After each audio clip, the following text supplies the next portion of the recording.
again, I want to thank you for joining me today. First question, I gave you a warning headed into this that your first question was going to be a difficult one. And this is kind of a running thing that I've started no matter who I'm interviewing on my channel. Um, is the classic trilemma. Jesus, was he liar, lunatic, or Lord?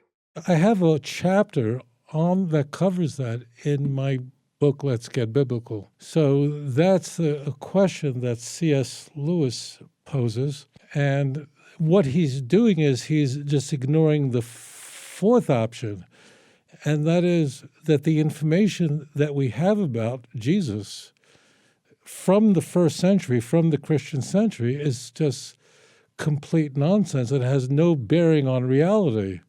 So C.S. Lewis there are four possibilities, but all C.S. Lewis did was provide the first three. The most obvious answer is that none of these things happen, and you have the Christian Bible, which is pregnant with mythology. We could try to, and this is what scholars try to do, is try to sort of peel away all the makeup and all the lipstick and all the mascara and all the mythology to try to get back to who might the real Jesus have been. And we're using, principles like, we want to see verisimilitude. That means that the real Jesus might have matched a Jew living in the land of Israel during the first century. What would that person have been like? And then all they're doing is taking texts from the Christian canon, really the Gospels, because the Gospels, unlike any of the other 23 books in the Christian Bible, are seeking to tell the story about Jesus' life and ministry.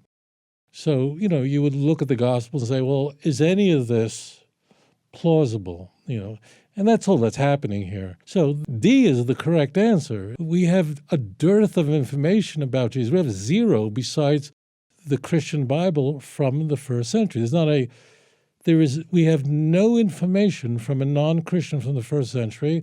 And don't believe what people tell you about Josephus. That's all nonsense. What you find in Testimonium Flavium, that's Antiquities 1833, that was made up almost certainly by Eusebius in the 4th century. So our first non-Christian to even mention Christians is in 112, Pliny the Younger, and then you have Tacitus in 114 in there. So that's all very, very late stuff. So the answer is that the Christian Bible was written, as it says in the book of John. All this was written so that you might believe. The New Testament says that. We don't need to guess that. This is what everyone is pulling their hair over, trying to figure out what was the original guy like. Was he like a hippie Jew in the north that got himself on the wrong side of the law with the Roman Empire? Possibly. A person thinking that the end of the world is coming, living in the heat of the Roman Empire. There's a lot of upheaval. And if you called and said, God's kingdom is coming, if you said anything like that, that would be something that would get you executed by crucifixion.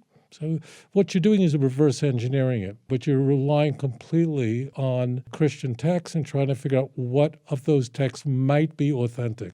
This is not like hard sciences where you can peer review, it can be tested in the laboratory. That's the thing about history is it can't be replicated. That's why there's such a wide range of beliefs among scholars, and there isn't a wide, highly variegated belief about gravity among physicists, because you can replicate, the hard sciences, and you can't the soft sciences. So we don't know. So that's a trick. It's not. I mean, it's a famous question, but it's a trick question because there's the D. It's the obvious.